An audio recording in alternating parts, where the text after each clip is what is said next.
안녕하십니까 여러분. 자, 드디어 1강인데요. 지구과학 1 수업 1강. 오늘은 교과서로 보면 몇 페이지더라?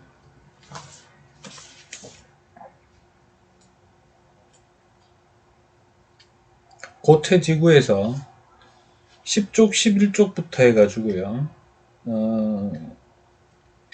그게 아마 19쪽까지, 19쪽까지에 대한 내용을 좀 간단히 좀 정리해 보도록 하겠습니다. 수업 들어가기 전에요. 좀 말씀드리자면, 이게 좀 그림 자료라든가 이런 게 좀 다양했으면 되게 좋았을 텐데, 저도 최대한 준비한다고 준비했습니다만은, 그림 자료 같은 게 조금 모자라가지고, 좀 많이 애를 먹었어요. 많이 애를 먹었지만, 여러분들이 어느 정도 좀 EBS 온라인 클래스를 통해 가지고 좀 수업을 했었던 내용이기 때문에 크게 무리는 없을 거라고 보여집니다. 그리고 이 수업을 통해서 처음 진도대로 나가기는 합니다만은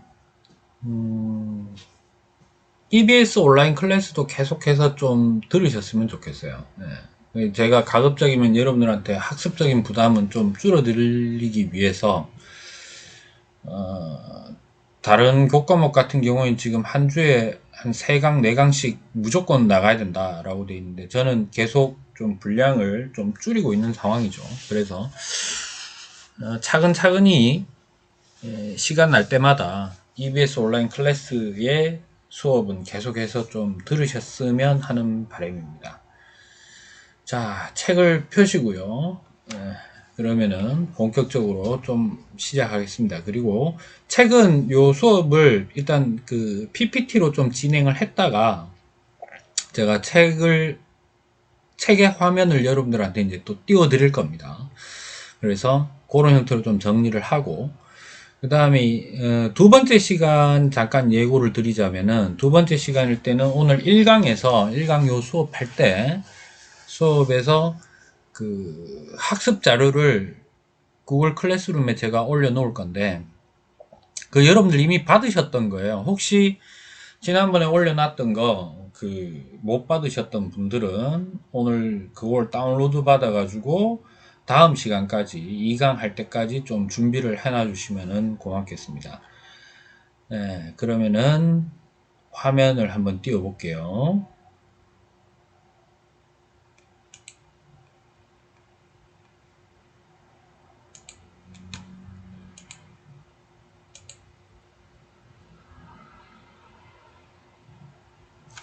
자, 온라인 수업 1강 고체지구 1단원. 중단원 명칭은 직권의 변동. 그리고 첫 번째로 판구조론의 정립 과정으로서 교과서 내용은 10쪽에서 19쪽까지에 해당하는 내용 되겠습니다. 자, 먼저 본 단원을 하면서 딴 거 다 때려치우고요. 여러분들이 꼭 알아야 되는 개념, 어떤 내용들이 있는지 알아보면요. 첫 번째로 대륙 이동설에서 판구조론까지 정립이 되는 순서 및 과정이 어떻게 되느냐, 요 순서를 좀 아셔야 됩니다. 뭐 제가 뒷얘기도 조금 해드리겠습니다만은, 뭐 뒷얘기보다도 일단 대륙 이동설에서 판구조론까지 어떤 식으로 정립이 되어 왔느냐, 그거 아셔야 될 거고요. 순서대로 익혀놓는 게 상당히 중요합니다.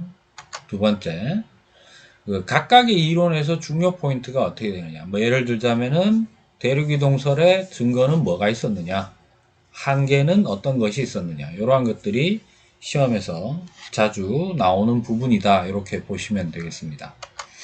세 번째로 과학 이론이 정립되는데 필요한 조건.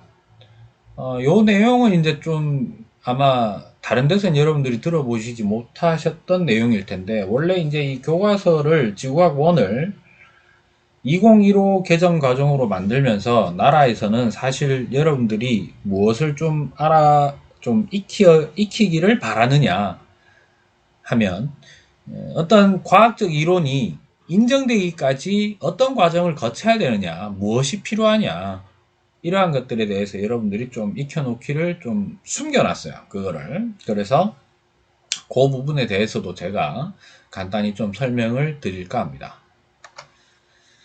자, 그럼 첫 번째로 판구조론이 정립되기까지의 순서 한번 보시겠습니다. 자, 이렇게 되죠. 왼쪽 하단에서부터 먼저 1번 먼저 제일 처음에 나왔는 게 대륙이동설입니다. 베게너가 주장을 했고요. 그리고 요거 하나 중요하죠. 요 당시에 대륙이동설은 인정받았습니까? 못 받았습니까? 인정 못 받았죠. 이유는 좀 이따가 설명을 좀 하겠습니다. 그래서 인정받지 못하고 있던 상황에서 1929년에 홈스라는 과학자가 멘틀 대류설이라는 것을 내놓기 시작합니다. 그 멘틀 대류설은 다른 의미에서 보면 대륙 이동설의 어떤 한계점을 한번 극복해보고자 튀어나왔던 내용이에요. 그러나 역시 멘틀 대류설도 인정받지 못합니다. 그리고 나서 세계 제2차 대전이 끝나고 나서 미국의 과학자인 헤스와 디에츠가 해저 확장설이라는 것을 내어놓으면서 갑자기 지질학의 어떤 판도가 좀 바뀌게 됩니다. 그리고 중요한 게 하나 있는 게요. 그 다음에 이제 1960년대쯤 들어가서 드디어 판구조론이 등장했다기보다는 물론 판 개념을 최초로 제시한 사람은 있어요. 그런데 판구조론은 어느 한 사람에 의해서 정립되었다기보다 이 대륙 이동설에서부터 해저 확장설까지 오면서 탐사된 여러 가지 탐사 기술을 이용해서 얻어진 여러 가지 데이터가 누적됨에 따라 만들어진 이론이다. 이렇게 보시면 되겠습니다. 여러분들은 요 순서를 정확하게 좀 기억해 주시는 게 좋겠고요. 최근에 들어서 이제 여기 보시면은 플룸 구조론이라는 것도 나오게 됩니다. 플룸 구조론. 그런데 자칫 잘못 생각하시면 판 구조론이 좀 부족하기 때문에 플룸 구조론이 나왔다. 이렇게 본다기보다는 이전에는 그랬어요. 대륙 이동설은 어떤 문제가 있었는데 그것 때문에 다시 멘틀 대류설이 나오게 되고, 그런데 멘틀 대류설에 의해 어떤 한계가 보여지니까 또 해저 확장설이라는 게 나오게 되면서 기존의 것을 계속 극복해 오던 상황이었다고 한다면 판구조론까지, 플룸 구조론은 판구조론은 기본적으로 인정을 합니다. 기본적으로 거의 대부분 인정을 하고 판구조론만으로 설명할 수 없는 부분에 대해서 플룸 구조론이 다른 어떤 해법을 제시했다. 이런 형태로 여러분들이 좀 크게 좀 생각을 하시면 될 것 같습니다. 자, 두 번째로 그러면 이제 본격적으로 하나하나 좀 따져보는 시간을 가져볼 텐데요. 대륙이동설에서는 좀 이따 나오겠습니다만은 외워야 될 게 여러분들이 대륙이동설의 증거와 그 다음에 대륙이동설의 한계점, 이렇게 두 가지를 정확하게 좀 기억을 하셔야 됩니다. 일단 이 대륙이동설의 증거는요, 정리부터 바로 하도록 하겠습니다. 첫 번째, 지리학적 증거입니다. 해안선의 형태가 유사하다. 이게 무슨 말이냐면 세계 지도가 있다고 생각합시다. 세계 지도가 있다고 생각할 때 세계 지도에서 대륙 부분만 오려요. 오려가지고 마치 그 대륙 부분만을 오려놓고 보니까 서로 이렇게 퍼즐처럼 맞춰지더라는 겁니다. 이게 최초로 베게너가 그 대륙 이동설이라는 것을 떠올리게 된 결정적인 어떤 최초의 어떤 근거가 되는 건데요. 뒷얘기를 하자면 이렇습니다. 그 베게너 자체는요, 베게너는 독일 사람인가 그래요. 그 다음에 기후학자였고요. 지질학자가 아닙니다. 지금 우리가 다루고 있는 내용은 전부 땅을 다루는 내용인 지질학인데, 그 베게너는 기상을 연구하는 기후학자였어요. 그런데 현재의 기후를 또 연구하는 게 아니라 과거의 기후를 연구하는, 그러니까 지질시대, 우리가 뒷단원에서 좀 배우겠습니다만은 지질시대의 기후가 어땠었나, 라고 하는 것에 대해서 연구하던 사람이었습니다. 이 사람이 1차 대전이 일어나기 전인가 중인가에 이 사람이 이제 박사과정을 영국에서 하게 되는데요. 그때 이제 좀 벌이가 시원찮아서 초등학교 교사를 했다라는 얘기가 있었어요. 그래서 그 초등학교에 이제 귀족학교 학생들 대상으로 해서 과학 수업을 가르치고는 했었는데, 그때 이제 일종의 교재죠. 교재로 나눠준 세계 지도가 있었는데, 당시에는 세계 지도 값이 대단히 비쌌습니다. 한 장에. 근데 애들이 뭐 귀족학교 출신이라서 그런지 모르겠지만은 세상에 무서운 게 없죠. 그래서 이제 막 이렇게 지도를 대륙 부분만 막 잘라가지고 애들이 막 가지고 장난을 쳤던 거예요. 그래서 백에는 생각했겠죠. 아, 이거 큰일 났다. 그래서 애들한테 그 찢어진 것을 갖다가 이제 모아놓고 이러지 말라고 이제 훈계를 하고 난 다음에 학생들이 전부 이제 하교한 다음에 문득 이래 보니까 자기가 봐도 이게 퍼즐처럼 이제 맞아 떨어지더라는 거죠. 근데 우연치고는 너무 잘 맞아 떨어지니까. 그래서 이것이 특히 좀 이따가 이제 나중에 한번 그 그림을 보여드리겠습니다만은 남아메리카의 동쪽 해안선하고 아프리카의 서쪽 해안선이 유달리 좀 잘 맞아 떨어지게 됩니다. 그래서 그 상황을 베게너가 인식을 하면서부터 처음으로 왜 이렇게 이게 잘 맞아 떨어질까라고 하는 게 대륙이 혹시 한 덩어리였는데 서로 이 대륙이 움직이면서 현재 이렇게 떨어져 나간 게 아닌가라고 생각하게 된 계기가 된 거죠.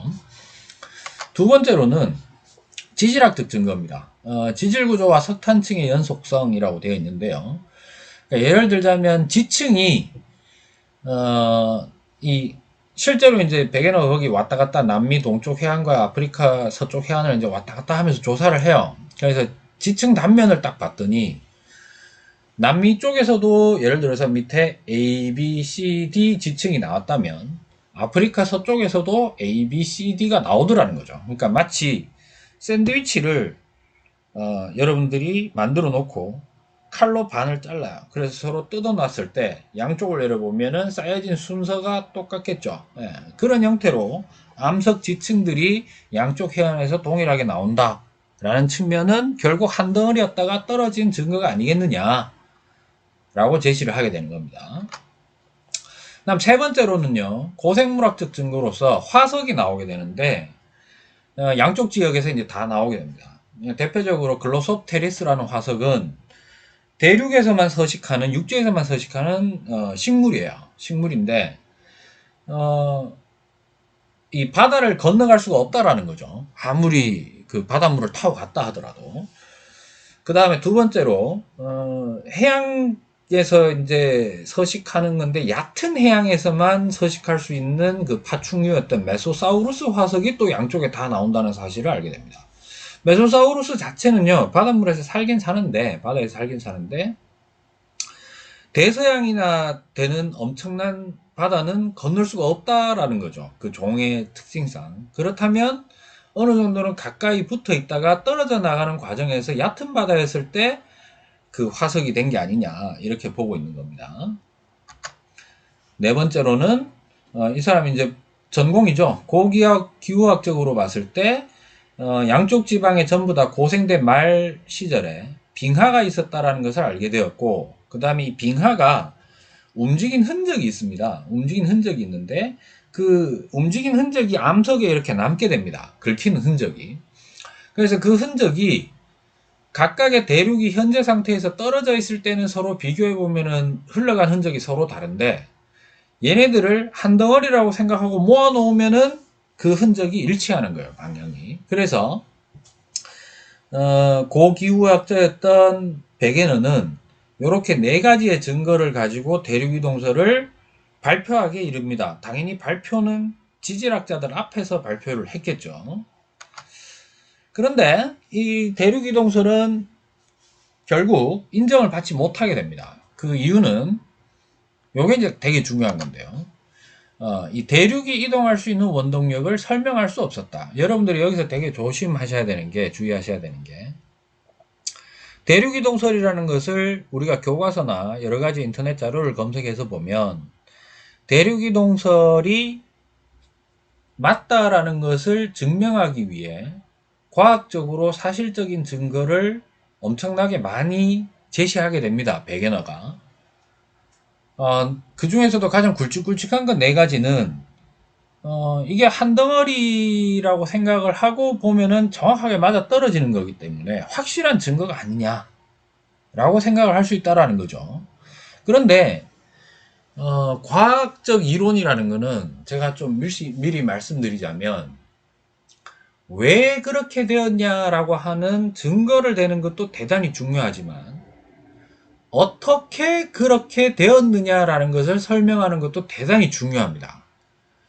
즉 정성적으로 성질을 얘기하는 이러이러이러한 형태로 됐을 거야 라고 성질을 얘기하는 정도로만 끝나서는 안 되고 이것이 정확하게 어떤 힘에 의해서 또는 어떤 양적인 측면을 표현을 해서 그것이 정량적으로 증명이 되어야 됩니다. 그래서 당시에 베게너는요 사실 원동력이 어떻게 되느냐까지는 사실 생각을 하지 않았다고 보는 게 정확합니다. 그래서 그때 당시에 이제 베게너가 제시한 것은 나중에 우리가 또 지구과학 1 말고 2에서 배우실 수도 있고 1에서도 살짝 건드릴 수는 있는데요. 여러분들이 1학년 때 통합과학 할 때 그 조석 간만의 차라는 내용 배우셨을 겁니다. 그죠? 동해안에서는 그거를 좀 보기 어려운데 서해안에 가면은 밀물과 썰물이 만조와 간조의 차이가 상당히 크게 나타나는 걸 보실 수 있죠. 그거는 이제 파도 치는 거하고는 다르게 물이 쭉 들어왔다 빠져나가는 겁니다.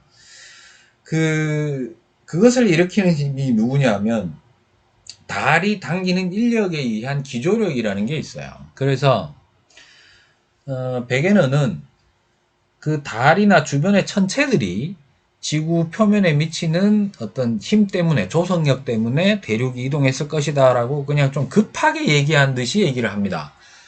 그러다 보니까 이제 반대 입장을 가지고 있던 사람들 입장에서는 천문학자들에게 의뢰를 해서 실제로 그 힘이 그만큼 되느냐 조사를 해보니까 택도 없더라는 거죠.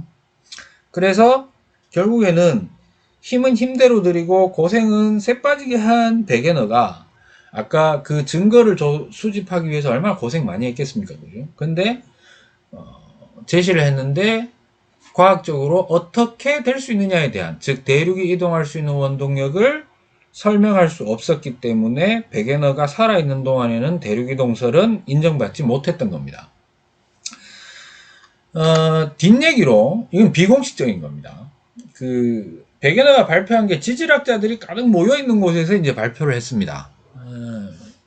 뒷여담이기 때문에 맞는지 안 맞는지는 정확하게 몰라요. 예. 근데 저는 조금 제 개인적으로는 그러지 않았을까라는 생각이 좀 드는 것 중에 하나가 베게너가 기후학자죠. 쉽게 얘기하면은 이런 거하고 똑같은 거예요. 베게너가 그 야구 선수인데 이게 이해가 되려나? 아니죠. 이렇게 해볼까요? 베게너가 가수인데요. 갑자기 드라마 한다고 배우 하겠다라고 난리친 거예요. 근데 일반 배우들보다 배우들이 모여있는 곳에서 자기가 오디션을 봤는데 거기 앉아있는 심사위원들보다도 이 사람이 연기를 더 잘한 거예요. 그런데 출신 성분이 다르니까 지질학자들이 그것을 반대했다라는 거죠. 어떻게 하든간 반대하기 위한 반대 증거를 찾기 위해서 노력을 했고 반대 반론을 제시하기 위해서 엄청나게 노력을 했다라는 거죠. 그래서 대륙이동설 자체를 막았다. 저는 개인적으로 봤을 때 이럴 것 같아요. 지질학자들이 여러분들 이렇게 생각하셔야 돼요. 그것을 또 그 자리에서 대륙이동설을 인정을 해버렸어도 문제가 되는 게 지질학자들이 보기에는 얼마나 당황스러웠겠습니까, 그죠? 네. 자기들은 엄청난 지원을 받아가지고 나름 지질학에 대해서 연구를 하고 있는데 지질학이 전공이 아닌 사람이 연구를 해가지고 지질학자들이 평생 가도 할까 말까 한 내용들을 제시했으니까 물론 이 얘기는 그냥 지금은 좀 웃자고 하는 얘기긴 합니다만은, 저는 그렇게 근거가 없는 얘기도 아니라고 생각을 하긴 합니다. 예, 여러분들도 그런 정도로 마시고, 대륙이동설의 한계를 누군가가 물어본다면 대륙이 이동할 수 있는 원동력을 설명할 수 없었다. 그러니까 어떻게 움직이느냐, 왜 움직이느냐에 대해서 설명할 수 없었다. 그러니까 대륙이동설이 왜 맞는데 라는 것에 대해서 증거는 제시할 수 있었지만 어떻게 움직일 수 있느냐에 대한 것을 정량적으로 설명할 수 없었기 때문에 대륙이동설은 인정받을 수 없었다. 이렇게 보시면 되겠습니다. 자, 그 다음은요. 대륙이동설 다음에 멘틀 대류설이 등장하게 됩니다. 배경은요, 1929년 대륙이동설에서 대륙이 이동하는 원동력을 설명하기 위해 도입됩니다. 즉, 대륙이동설이 인정받지는 못했지만 수많은 지질학자들이 속으로는 이거 괜찮은데? 라고 생각을 하고 결국 대륙이동설과 같은 이론이 인정을 받기 위해서는 어떤 메커니즘으로 움직이는가에 대해서 연구할 필요가 있었다라는 거죠. 그래서 그때 당시에 홈스라는 지질학자가 이제 대륙이 이동하는 원동력은 어디에서 이루어졌느냐 하면 지각 아래에 있는 맨틀이 열대류를 하기 때문에, 열대류라는 거는 액체처럼 얘가 따뜻해지면 위로 솟아오르고 식으면은 하강을 하면서 서로 이렇게 연결되듯이 톱니바퀴 연결되는 구조처럼 흐름이 생긴다라는 거죠. 그래서 그 맨틀 위에 지각이 떠 있는데 맨틀이 움직임에 따라 지각이 대륙이 움직였다. 요렇게 얘기를 했던 겁니다. 그 다음에 그 열대류가 발생할 수 있었던 이유는 지구 내부에 있는 방사성 원소, 우라늄 같은 것들입니다. 걔네들이 붕괴라는 걸 하게 되는데요. 요건 나중에 이제 보충 강의로 제가 한번 설명을 드리도록 하겠습니다. 그래서 이 방사성 붕괴열과 지구 중심부에서 맨틀로 열이 공급되어서 녹았다라는 거죠.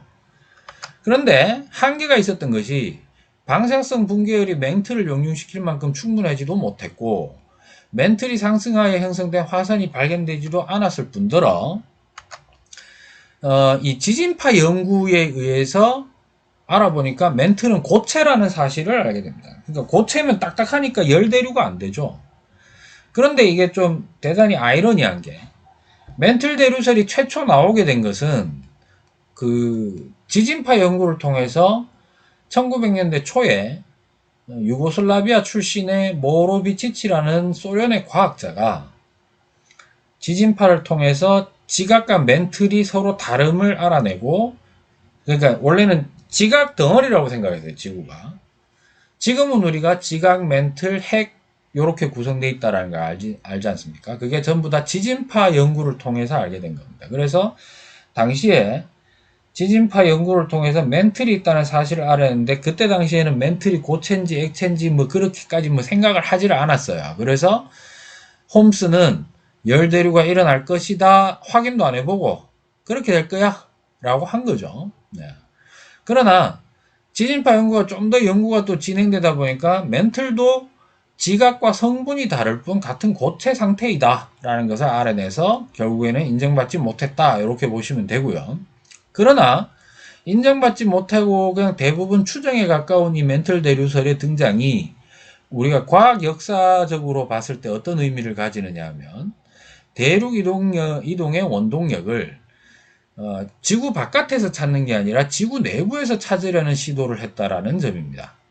그래서 훗날 결국에는 이 판구조론의 어떤 관점에서는 이제 그 대륙이 움직이는 지각이 움직이는 원동력이 결국엔 발견이 되죠. 네, 그래서 그러한 것들을 여러분들이 좀 정리해 놓으시면 되고요. 여기서 하나 기억하실 것은 우리 책에는 안 나옵니다. 이게 지진파 연구가 상당히 이 대륙 이동과 관련된 여러 이론에 뒷날 영향을 많이 줬다라는 것도 조금 기억을 해두시면 되겠습니다. 자, 그다음 이제 해저 확장설입니다. 배경은 2차 대전 동안 그 독일군들이 가지고 있는 주력 병기가 잠수함이었어요. 당시에 미국은 초창기에는 잠수함이 없었습니다. 그 다음에 잠수함을 때려잡기 위해서는 일단 잠수함이 어디 있는지 알아야 되니까 레이더가 있었겠죠. 그런데 문제가 있었어요. 레이더가 고래하고 잠수함을 구분을 못하는 거예요. 예. 그러다 보니까 수중에서 사용할 수 있는 레이더의 어떤 기술 개발을 엄청나게 많이 하게 됩니다. 군사적 개발이죠. 군사 무기적 개발. 그러면서 소나라고 불리는 음향 측심기가 개발이 돼서 결국에는 미군의 승리로 끝나죠. 이 세계대전이 엄청나게 그 지구과학적으로 봤을 때는 탐사 기술을 발전시키는 결정적인 계기가 됩니다. 전쟁이 끝나고 나니까 음향 측심기가 쓸 데가 없는 거예요. 예. 그래서 이것을 미국에서는 어디에 사용하느냐? 바다를 돌아다니면서 바다 밑바닥이 도대체 어떻게 생겼느냐? 라는 것을 조사하기 시작합니다. 그래서 결국 알아낸 게, 해저에는요, 해저 지형은 대륙 지형과 거의 비슷한데, 대륙에는 전혀 존재하지 않는 해저 화산 산맥이라는 것이 존재한다는 사실을 알게 됩니다. 그것을 해령이라고 부릅니다. 그래서 이 해령이 대서양에도 있고 태평양에도 있고 참 많다, 이렇게 분포가 여러 군데 되어 있는 것을 알게 되고, 그 해령마다 조사를 해보니까 이 해령을 중심으로 해서 해양판이, 그러니까 당시에는 해양 지각이라고 얘기를 해줬습니다. 판이라는 개념이 없었기 때문에. 지금 보자면 해양판이 생성되어 양쪽으로 뻗어나가면서 그 면적이 점차 넓어진다는 이론이에요. 그래서 해저 확장설 또는 해양저 확장설이라는 게 드디어 나오게 되는 겁니다. 해저 확장설은요, 해저 확장설의 증거를 많이 물어보는데요. 첫 번째로, 요거는 나중에 제가, 정식으로 우리 오프라인에서 계약을 하게 되면 그때 빠르게 한번 점검을 하면서 요 부분은 다시 한번 제가 설명을 드리겠습니다. 그리고 뒤에 판 경계 부분에 대한 내용을 하고 나서 좀 더 자세하게 설명을 드릴 거니까 오늘 이 시간에는 해저 확장설의 증거라고 하면은 뭐 세 가지가 있다라는 정도를 제시할 수 있을 정도로 외우시면 될 것 같아요. 첫 번째, 아까 나왔던 그 해령에서 멀어질수록 해양지각의 나이가 많아진다. 여기서 우리가 알아야 되는 게 뭔진 모르겠는데 땅덩어리의 나이를 알 수 있다라는 거죠. 예, 요거도 뒤에 가서 지질시대와 지질연대 부분에서 제가 설명을 드리겠습니다. 그러면 두 번째로는요. 그 다음 또 해령에서 멀어질수록 해양지각의 두께가 두꺼워진다. 세 번째, 해양지각의 고지자기 줄무늬가 대칭적으로 분포한다. 요 세 가지에 대한 내용은 제가 꼭 다시 한번 설명을 좀 드리도록 하겠습니다. 혹은 이 온라인 수업에서 보충 수업도 제가 한번 올려놓을 생각인데요. 어떤 방식으로 할 것인지 수업적 방법을 좀 결정을 하게 되면은 제가 여러분들한테 좀 설명을 드리도록 하겠습니다. 자, 그러고 나서 이제 판구조론이 정립됩니다. 대륙이동설부터 해저 확장설까지 다양한 증거가 확인이 되면서 그 70년 동안의 다양한 증거를 확보하고 검증해서 귀납적으로 확립되기 시작합니다. 이 귀납적 탐구 방법이 있고 연역적 탐구 방법이 있는데요. 요거에 대한 내용도 제가 다시 한번 설명을 드릴게요. 그 다음에 지각 변동 과정, 그러니까 화산이나 지진 이런 것들이 발생되는 원인이나 과정이 어떻게 일어나는지가 판구조론을 가지고 설명을 하니까 다 설명이 되더라는 겁니다. 네, 그래서 판구조론이 어느 정도 많이 정립되게 되었다. 이렇게 보시면 되겠습니다. 자, 그러면 크게 이제 요 판구조론 정립되는 과정까지 각각의 이론의 어떤 주요 특색 이런 부분들까지 제가 했었는데요. 아까 이제 우리 교과서에는 나오지 않는데 과학 이론이 정립되기 위해 필요한 사항이 무엇이 있느냐라는 거죠. 첫 번째, 이런 걸 한번 좀 생각해 보셨으면 합니다. 대륙이동설의 한계를 통한 과학 이론이 정립되기 위해서는 무엇이 필요한가? 아까 얘기했었죠. 왜 그런가? 증거만 필요한 게 아니고 정량적인 과정이 정량적인 어떤 근거라든가 혹은 그 과정이 어떤 시기로 어떻게 일어나는가 그런 부분들에 대해서 여러분들 한번 고민해 보셨으면 하고요. 두 번째로 멘틀 대류설과 해저 확장설의 등장에 크게 영향을 미친 것은 탐사 기술의 발달이 가장 큽니다. 멘틀 대류설 같은 경우에는 지진파 연구고요. 해저 확장설은 아까 보셨듯이 음향 측심법이죠. 그 다음 세 번째, 판구조론이 정립되는데 가장 큰 영향을 미친 것은 대륙이동설에서부터 해저 확장설까지 계속 이루어져 왔던 수집된 증거들이 하나하나 만들어졌던 증거들이 종합이 되면서 엄청난 양의 데이터가 누적이 되면서 판구조론이 정립된 게 되는 겁니다. 그래서 이런 방법을 아까 뭐라 그랬죠? 귀납적 과정이라고 했죠. 그래서 이러한 부분들도 여러분들이 꼭 한번 좀 생각을 해 주셨으면 합니다. 아...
자, 준비되셨으면 이제 교과서 한번 펴보실까요? 네, 교과서 11쪽입니다.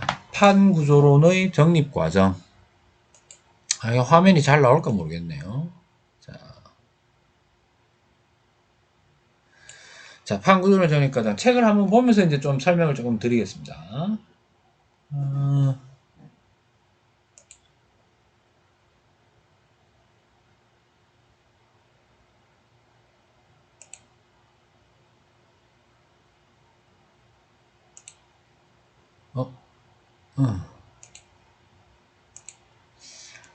자, 보실까요?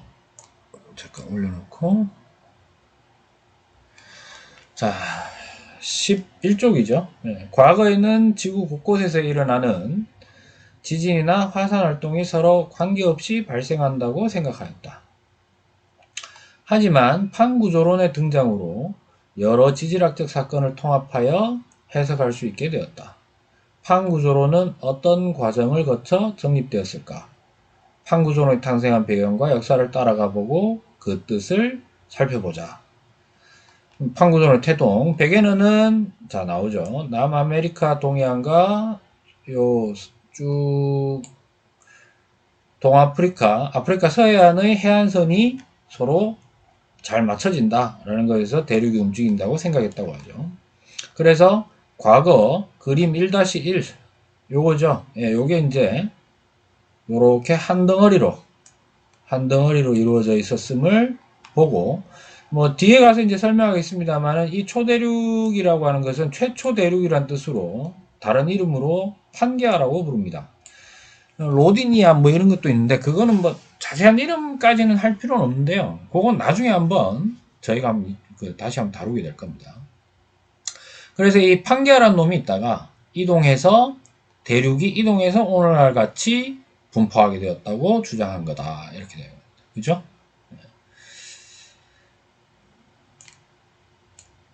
아이고.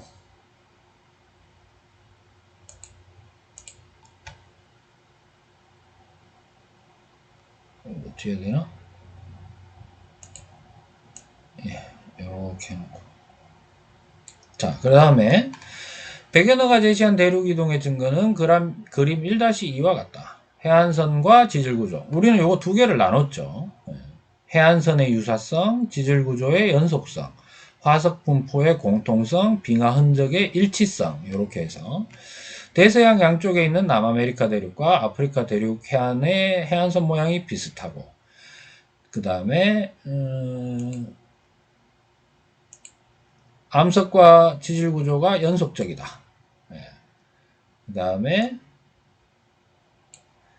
멀리 떨어진 여러 대륙에서 종의 화석이 발견된다. 그 다음에 빙하의 흔적과 이동 방향이 한 곳에서 흩어나가던 모형이다. 예. 해안선 모양이 비슷하다. 이렇게 크게 네 가지죠. 이렇게 보시면 되겠고요.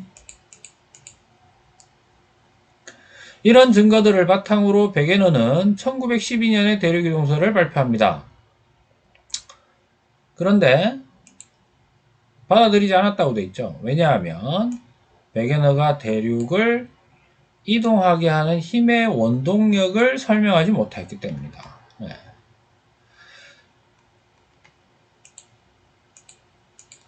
1920년대 후반, 1929년입니다. 홈스는 대륙이 멘틀 대륙 때문에 이동할 수 있다고 생각했다. 그리고 멘틀 내 온도 차이로 열대류가 발생하는 멘틀 대류설을 주장했다. 멘틀 대류설. 멘틀 대류설에 따르면 멘틀 대류가 멘틀이 전부 다 막 움직인다는 얘기죠.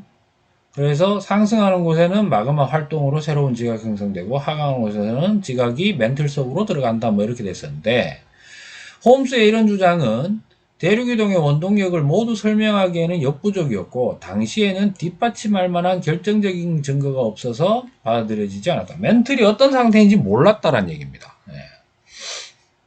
자, 그 다음 페이지 보실까요? 그 판구조론의 발전입니다.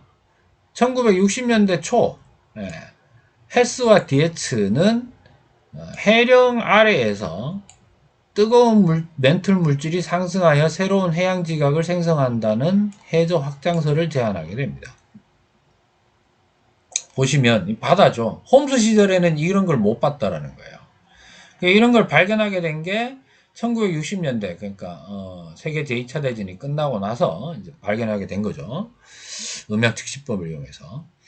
그래서 해저 확장설이 등장할 수 있도록 기초자료 역할을 한 것은 해저 지형의 발견이라는 거죠. 발견. 그래서 19세기 후반까지도 지표면의 70% 이상을 차지하는 바닷속 모습은 거의 알려지지 않았다. 그런데 2차 대전 이후 탐사 장비와 기술이 발달함에 따라 해저를 광범위하게 탐사할 수 있었다. 특히 이 음향 측심법. 여기 보시면 요 계산하는 방법이 나와요. 요 부분이 있는데 요 부분은 제가 계약을 하면 좀 정확하게 알려드리든지 아니면 온라인 수업에서 보충 수업으로 하든지 이렇게 하도록 하겠습니다.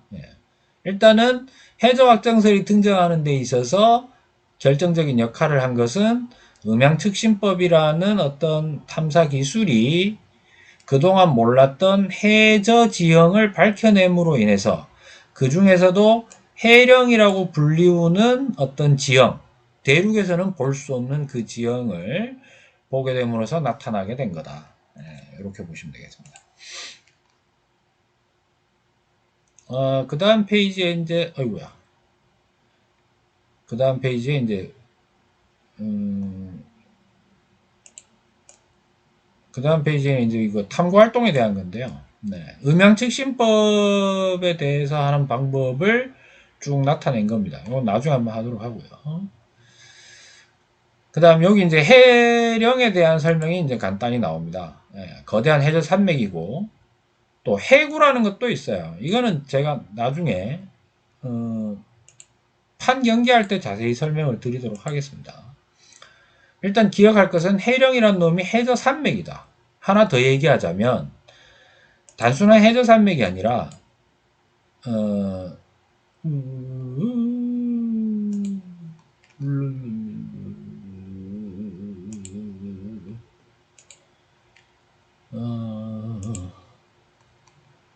해저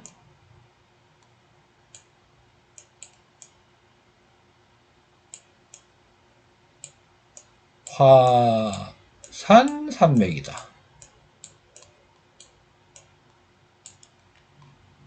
라는 거 기억을 좀 해주시고요. 그 다음에 이것 때문에 대륙이동에 대한 논쟁을 다시 불러일으켰다. 이런 의미도 있어요. 대륙이동설에서 멘틀 대류설까지는요. 대륙만 따졌어요. 대륙만. 정말 바보 같은 얘기라고 생각할 수도 있는데 해저 확장설이 나오기 전까지는 바다 밑에는 물만 있다고 생각하는 사람도 대단히 많았어요. 그러다가 음향 측심법으로 확인해 보니까 바다 밑에도 땅덩어리가 있다는 사실이 대단히 중요했던 거죠. 그래서 원래 이 대륙 이동의 개념을 대륙에만 한정되어 있다가 어떤 지각의 이동이라는 개념으로 확장시키게 된 게 대륙이동, 해저 확장설이다 이렇게 보시면 되겠습니다. 그래서 또한 이제 여기 그다음 내용은 해저 확장설의 증거에 대한 거예요. 그래서 이제 고지자기가 대칭으로 분포하는 것 요거 하나 하고요. 그 다음에 나이 측정한 거하고 그 다음에 나이도 증가하고 그 다음에 어디 갔죠? 해양 퇴적물의 두께가 두꺼워지는 것까지도 이제 나오게 된다 보시면 되겠습니다. 그 다음 페이지 보실게요. 왜 안 움직이니? 몰라요. 자, 1960년대는 전 세계적으로 지진 관측망이 구축되었다.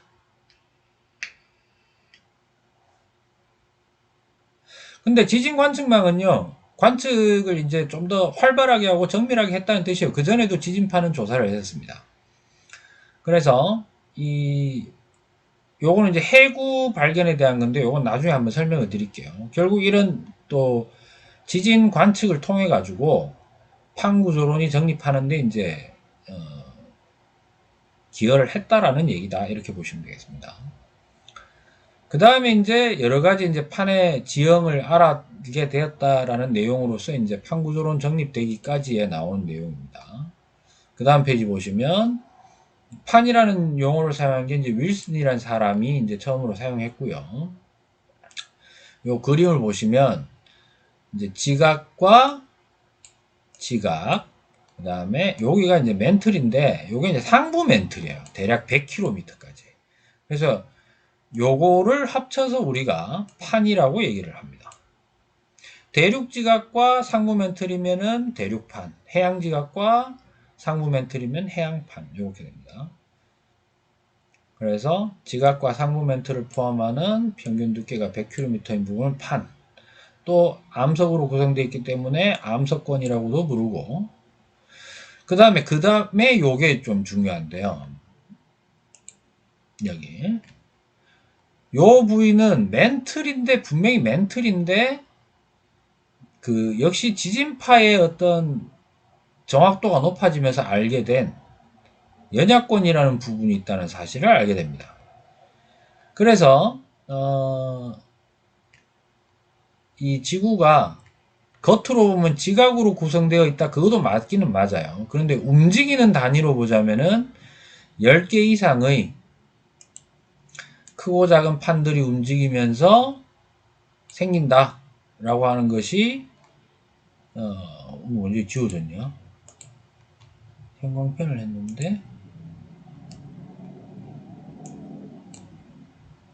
올라갈까요?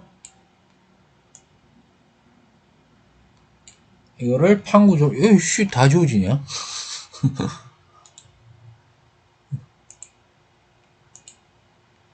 왜 이러지?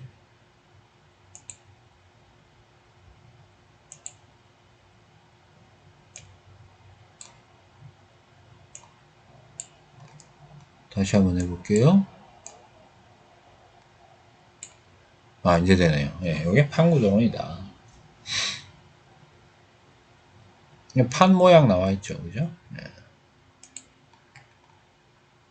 그 다음에 이제 제가 마지막에 설명드렸던 대륙이동설이 등장한 이후 판구조론으로 정립되기까지 과정.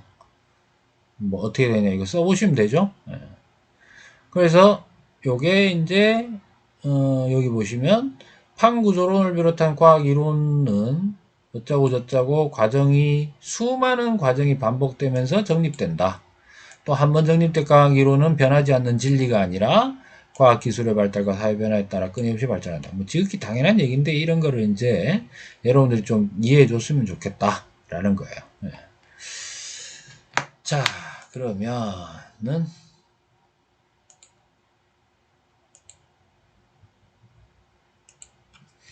자, 오늘 1강은 여기까지입니다. 여기까지고요. 다음 시간에는 제가 올려놓은 학습 자료하고요. 간단하게 제가 이제 과제라고 던져드리는 것들은 당장 여러분들이 올릴 필요는 없어요. 그냥 우리가 본격적으로 계약할 때까지 준비하고 있으면 된다라고 생각을 하시면 되겠습니다. 그 준비하는 내용들이 수행평가의 소스로 쓰일 수도 있고 또는 지필평가에서 중요하게 쓰일 수 있기 때문에 여러분들이 그 자료를 잃지 않고 누락되지 않고 잘 모아두신다면 큰 도움이 될 거라고 생각합니다. 자, 오늘은 여기까지 하도록 하겠습니다. 수고하셨습니다.